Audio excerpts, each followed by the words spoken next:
Hello there, Rod here. How are you doing? Deixa eu te fazer uma pergunta. Se você tivesse a oportunidade de voltar lá no início da sua jornada em inglês, encontrar com o seu eu de lá, o que você diria? Pois essa é uma coisa que eu tenho pensado um pouco nos últimos dias e resolvi fazer um vídeo falando sobre isso. Então, no vídeo de hoje eu vou falar sobre as 5 coisas que todo aluno de inglês deveria saber antes de começar a estudar. Lembrando que tudo que eu vou dizer aqui, ele não quer dizer, não estou falando sobre qual metodologia você está usando, se você está estudando em alguma escola, se você está estudando online, se você está estudando sozinho ou se você não está estudando. Tá? Não tem absolutamente nada a ver. Tá? É uma dica que ele vai servir para qualquer um em qualquer tipo de estudo que esteja fazendo. Beleza? Vem comigo.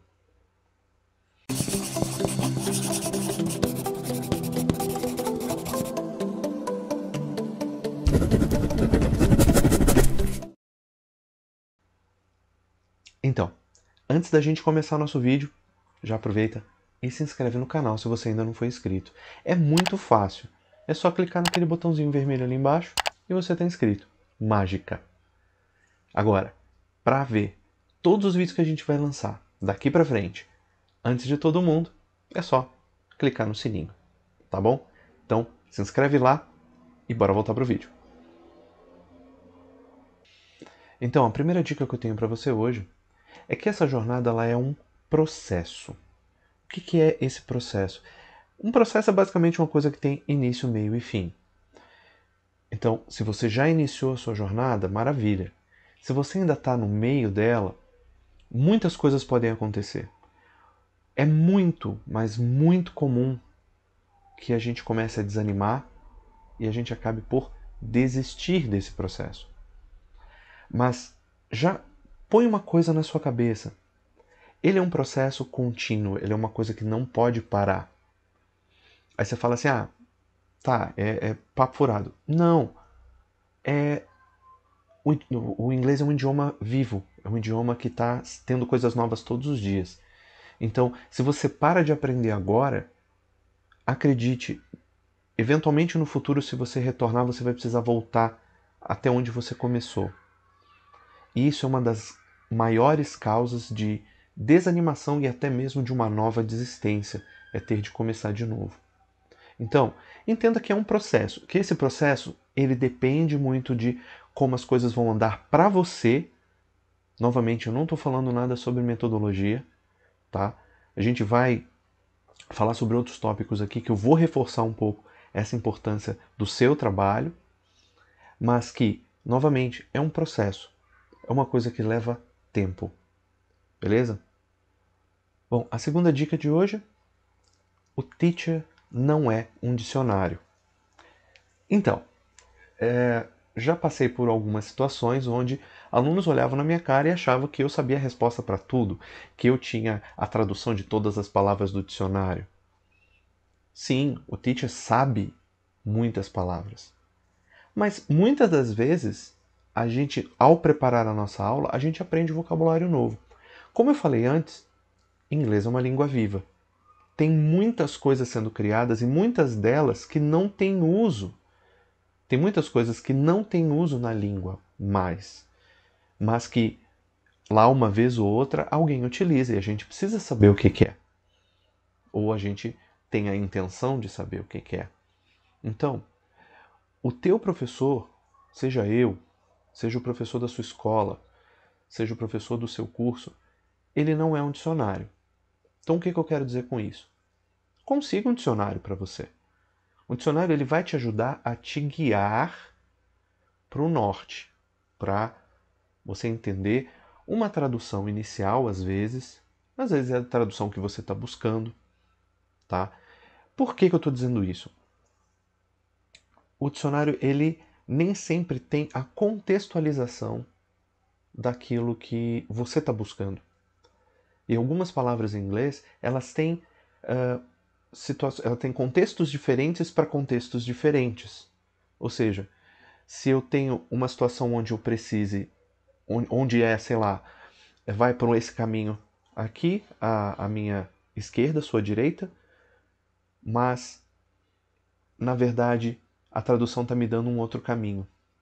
Aí, se você vai verificar no dicionário, ele tem a opção para os dois lados, isso depende de uma série de coisas.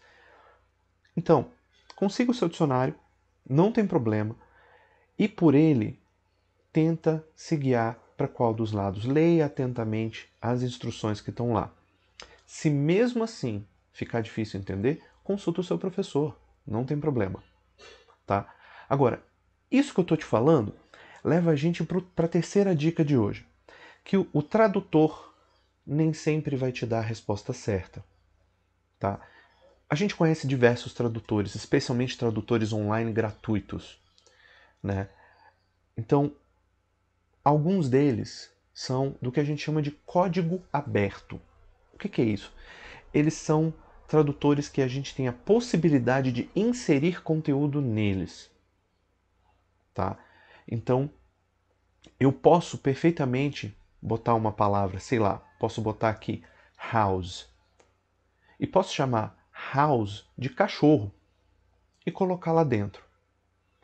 Óbvio, existe uma equipe por trás daquele tradutor que eventualmente vai encontrar aquele erro e vai deletar. E eu estou usando um erro assim bem esdrúxulo.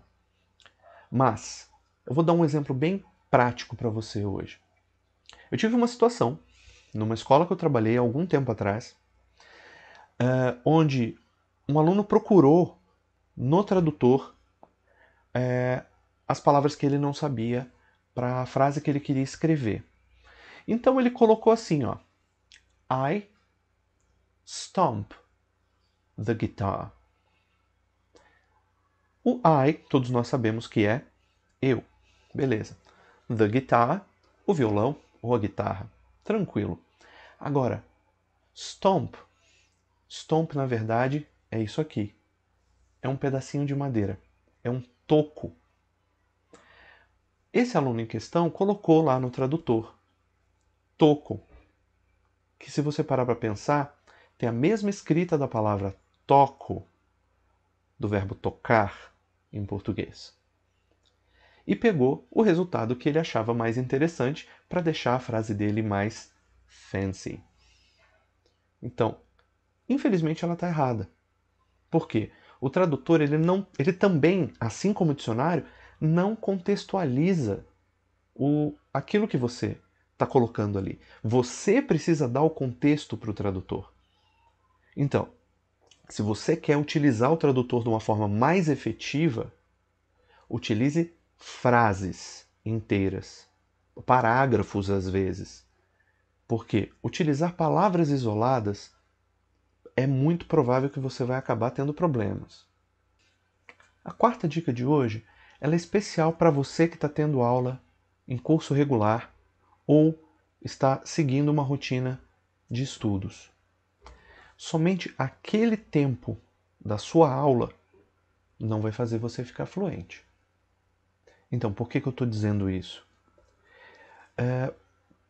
Vamos pensar racionalmente. Normalmente a gente tem aulas de inglês em curso regular em 1 hora, 2 vezes na semana, ou 2 horas no sábado. Tem gente que tem 3 vezes na semana. Em alguns lugares você tem aula todos os dias. Em suma, você tem um tempo limitado, uma duração limitada de aula por um determinado período de tempo. Porém, qualquer matemática do mundo vai comprovar que você passa muito mais tempo fora dessa imersão em inglês do que dentro. Então, o que a gente pode fazer para se tornar fluente, para aumentar a possibilidade de se tornar fluente? Primeira coisa é colocar inglês de alguma outra forma na sua vida. Seja você pegar etiquetas e sair colocando o nome dos objetos que você tem no seu quarto, na sua casa, o nome deles em inglês. Sei lá, TV é TV, não tem para onde correr. Mas sei lá, mesa, você bota lá table. A mesa do seu escritório, você bota lá desk. Cadeira, chair e assim por diante. É uma forma. A segunda é você usar inglês de formas assim, ouvindo música, né? Ouvindo música em inglês, mesmo que você não saiba a tradução, mesmo que você não entenda 100% do que está sendo falado, tá? Não é esse o ponto ainda.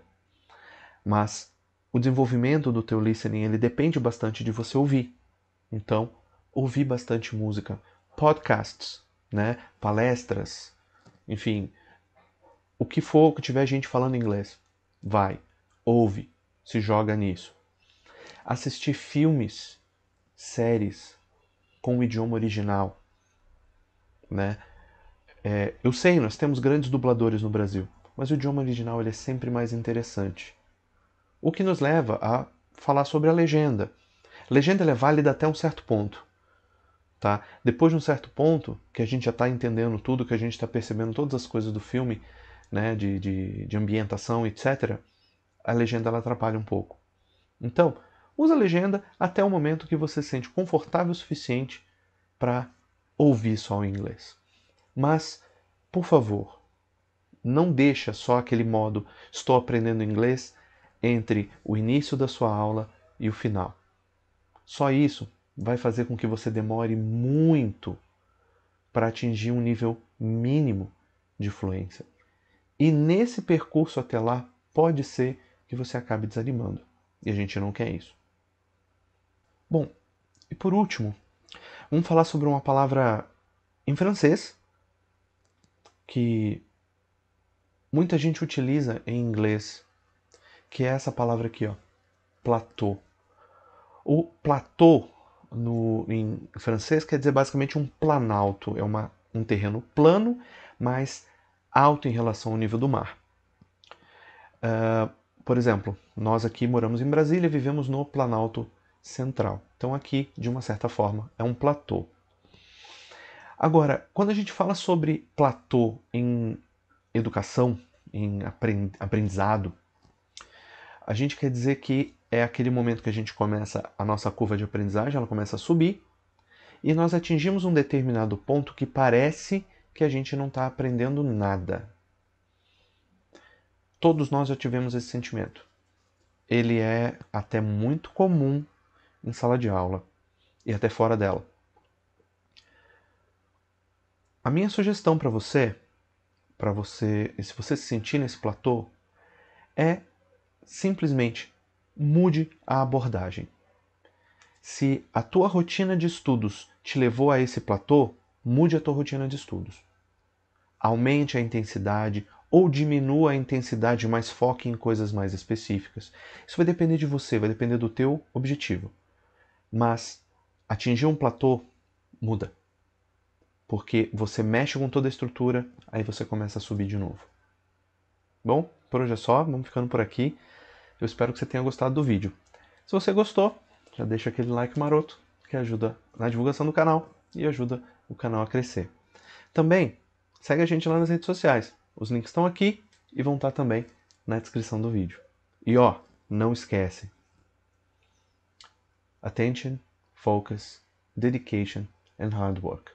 Somado a tudo que eu falei nesse vídeo, essa aqui é a receita para o teu sucesso. Beleza? Vejo você no próximo vídeo. Falou? Tamo junto. Valeu. Tchau, tchau.